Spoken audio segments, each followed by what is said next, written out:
खूबसूरत रंगों से भरा हुआ बाग था, जहाँ फूल खुशबू बिखेरते थे। तितलियां उड़ती थी। यहाँ एक छोटी सी चिड़िया रहती थी। छोटी सी चिड़िया फूलों के दरमियान खुशी खुशी से उड़ रही थी, मगर इसके दिल में एक दुख भी था।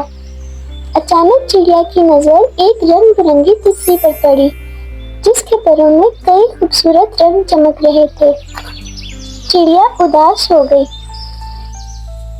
उसने सोचा, उसके पास इतने खूबसूरत रंग क्यों है, मेरे पास क्यों नहीं है। तितली ने चिड़िया को उदास देखा और नरमी से पूछा, चिड़िया बहन, तुम क्यों परेशान हो। चिड़िया ने आहिस्ता से कहा, मुझे तुमसे थोड़ा हसद हो रहा है, तुम बहुत खूबसूरत हो। तितली ने प्यार से जवाब दिया, अरे चिड़िया, तुम्हारे पास वो ताकत है जो मेरे पास कभी नहीं, तुम आसमान तक उड़ सकते हो। चिड़िया हैरान रह गई, सच, तुम आसमान तक नहीं जा सकती। चिड़िया खुशी से अपने पैरों को फैलाती है और सीधी बादलों में उड़ जाती है। चिड़िया ऊपर से नीचे बाग को देखती है और कहती है, वाह, मैं वाकई बहुत खास हूँ। तितली नीचे से खुशी से हाथ हिलाती है।